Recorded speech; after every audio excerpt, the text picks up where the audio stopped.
What's so funny, Brody? Just a happy, chipper, cheerful kid, huh?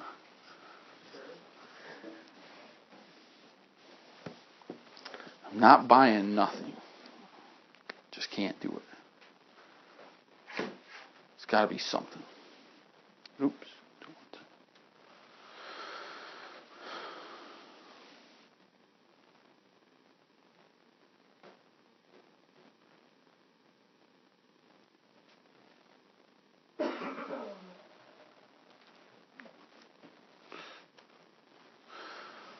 All right.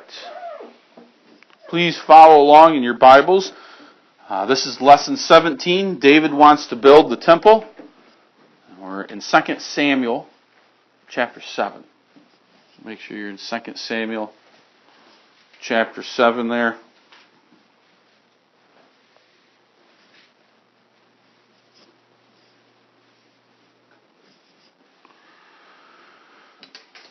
All right.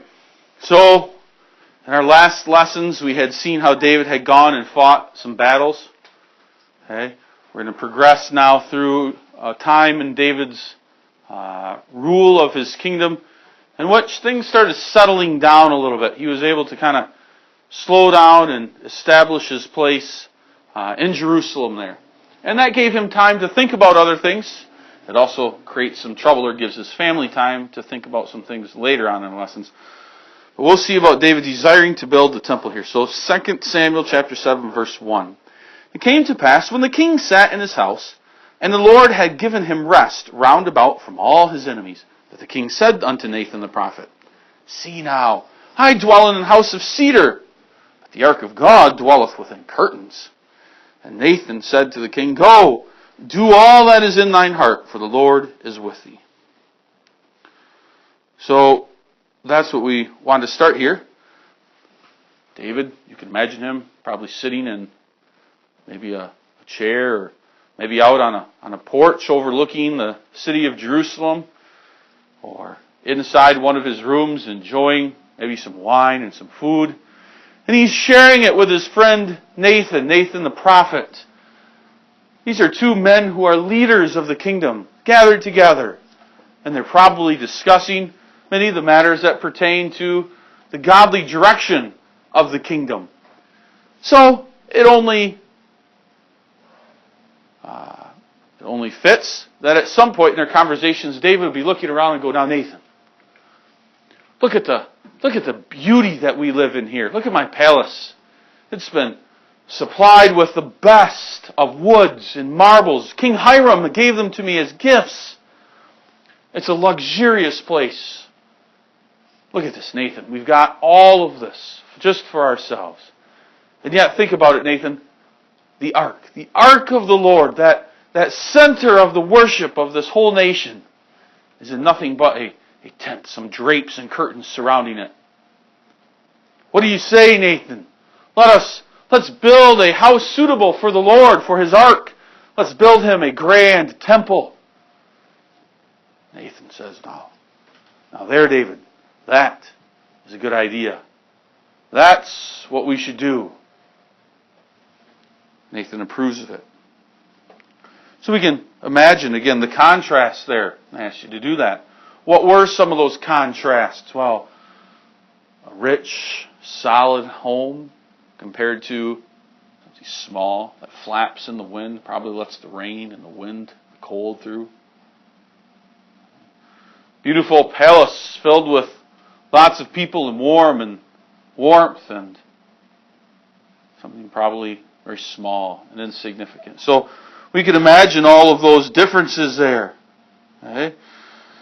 Well, that bothered David. And so it made sense that he asked Nathan, "What should we do this?" And Nathan, of course, responded, "Well, yes, this is a good idea." The problem was neither of the men had gone and asked the Lord what He thought whether they should do this. So let's continue on the reading here in verse 4. It says, And it came to pass that night, the word of the Lord came unto Nathan, saying, Go, and tell my servant David, Thus said the Lord, Shalt thou build me an house? Whereas I have not dwelt in any house since the time that I brought up the children of Israel out of Egypt, even to this day, but have walked in a tent and in a tabernacle. All the places where I have walked with all the children of Israel spake I a word to any of the tribes, whom I commanded to feed my people Israel, saying, Why build ye not the house of cedar? Now therefore, so shalt thou say unto my servant David, Thus saith the Lord of hosts, I took thee from the sheepcote, from following the sheep, to be ruler over my people, over Israel. And I was with thee whithersoever thou wentest, and have cut off all thine enemies out of thy sight, and have made thee a great name, like unto the name of the great men that are in the earth. Moreover, I will appoint a place for my people Israel, and will plant them, that they may dwell in a place of their own, and move no more. Neither shall the children of wickedness afflict them any more, as before time. And as since the time that I commanded judges to come to be over my people Israel, and have caused thee to rest from all thine enemies, also the Lord telleth thee that he will make thee house. Interesting here, that night Nathan goes home. You can probably imagine him on his journey home, on his walk to his home. Probably in his mind thinking about what this place would look like, what this new temple will be, how grand and glorious it will be. Probably planning future celebrations, a dedication of this building. Lays down his head on his bed, on his pillow at night, probably again having these dreams go through his head. Falls asleep. And the Lord comes unto Nathan in his sleep. And he asks him, or tells him, Nathan, David shall not build my house. It's not going to happen.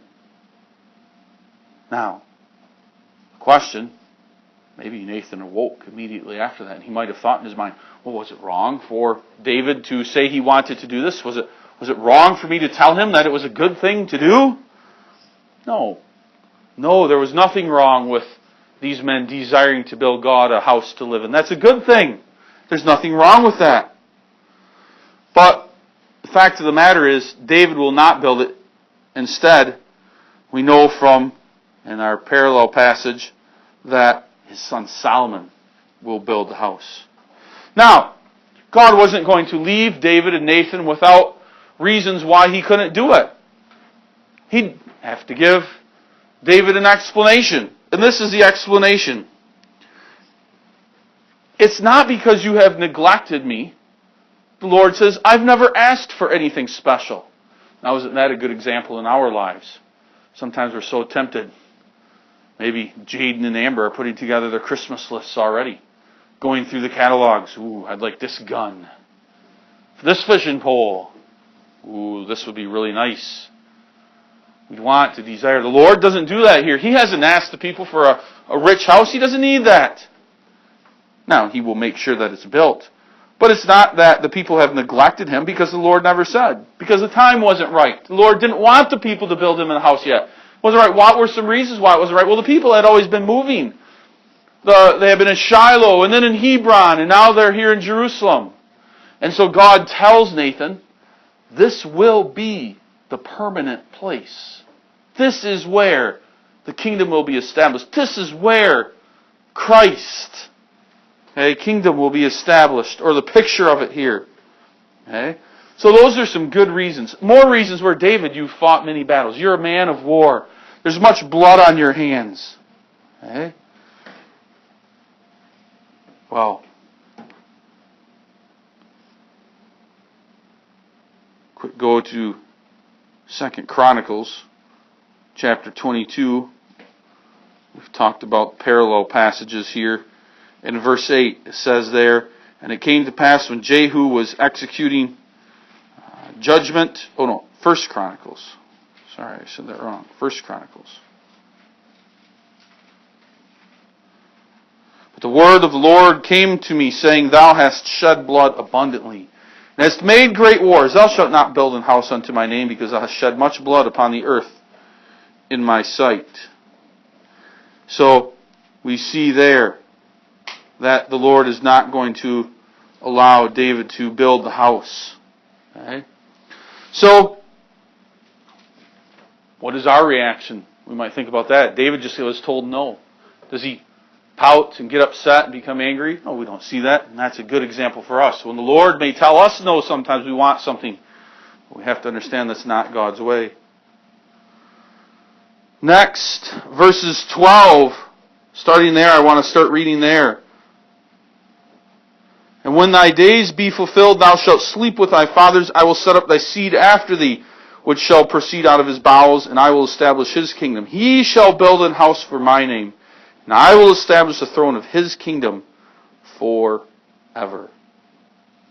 So it's here that we see that this task will be given to Solomon. That's a beautiful phrase, that last phrase. That this house will be forever. What house is that talking about? Does it mean that this physical temple that's going to be built would last forever? Because we know it doesn't. It's eventually crushed and destroyed when the people go to Babylon, and it has to be rebuilt when the people return from Babylon. What does it mean? It's a picture. God's house. His house in heaven will last forever. That's the picture of Jerusalem. Jerusalem will be a picture of that, because they are part of that kingdom of Christ. And so we too can look forward to living in that permanent temple. We have a church building over here that we worship the Lord, and the church gathers there. That's a beautiful thing. That's a beautiful picture of God's people all being gathered together in heaven one day, and all being in one place in a permanent church. All right, now look, you got to skip ahead to 2 Samuel chapter 9. We're going to see, if you remember, we had heard about one son of Saul being left.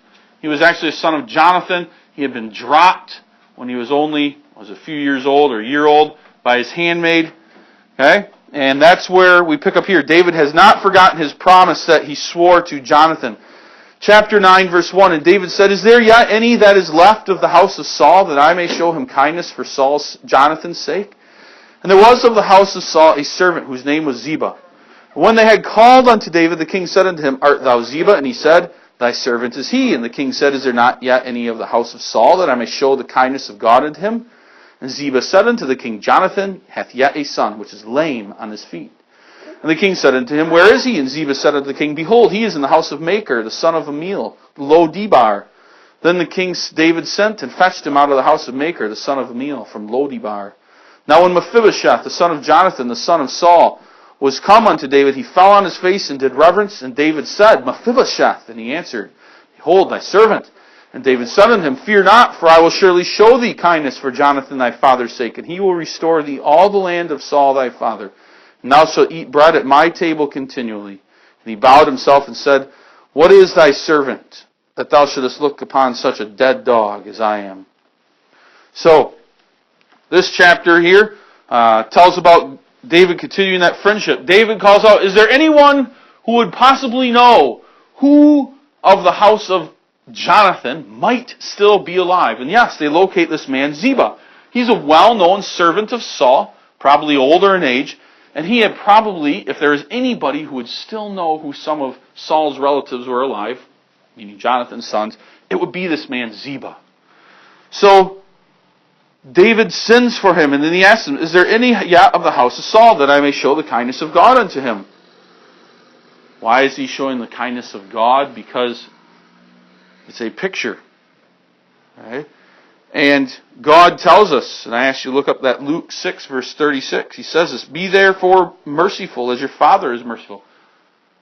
How does that apply here? God is merciful to us. We ought to be merciful to those around us, kind and helpful and sharing. So David obeys this passage here by showing kindness to Jonathan's family, his house, because God is also merciful. So Ziba tells him, Well, there is one that's left. His name is Mephibosheth. And he's a lame man. Now, why might Ziba tell this to David? Ziba might be thinking, because he knew the treacherous ways of Saul, that maybe David's thinking the same way. Maybe David secretly here is pretending to be kind. And once he finds out who's left of the house of Saul, because they would have somewhat of a rightful place to the throne or claim to the throne, David's going to kill him and destroy him. So Ziba, in his information, says, Now David, he's lame. He can't walk. Trying to say, leave him alone. Don't bother him if you're going to kill him. No, David says, that's not the reason why I want to care for him. I want to care for him. So he calls for Mephibosheth to be brought. Mephibosheth comes before David. Because he's the king, he falls on his face and calls him. He says, I am your servant. And David says, no. You aren't my servant. You are someone important. You are equal. You will be a royal prince in my house. You will eat at the king's table. You will drink of the king's wine. You will have the best of this palace. You will be cared for because, well, David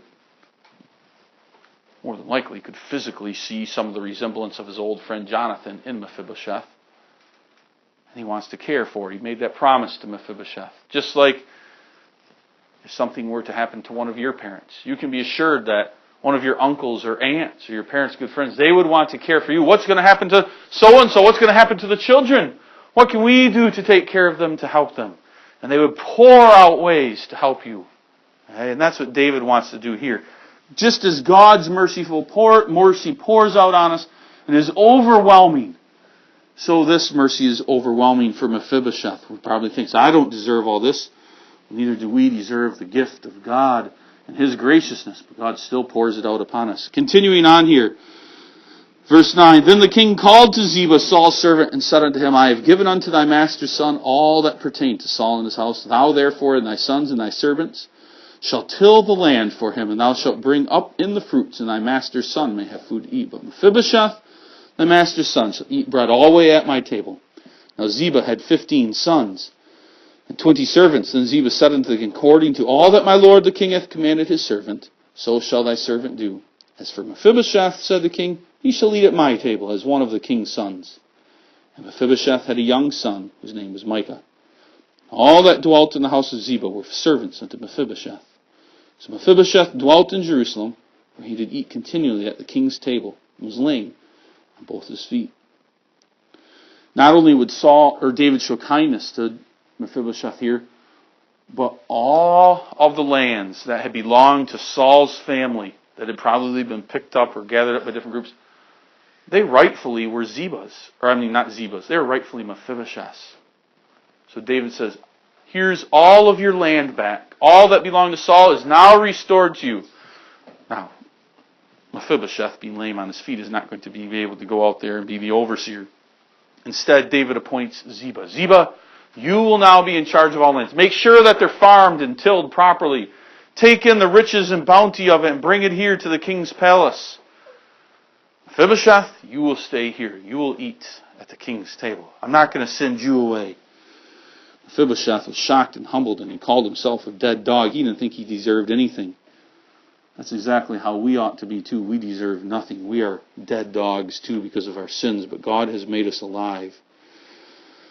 So, what a beautiful thing there. And then I asked you to look up Matthew 25, verse 40, in connection with this lesson.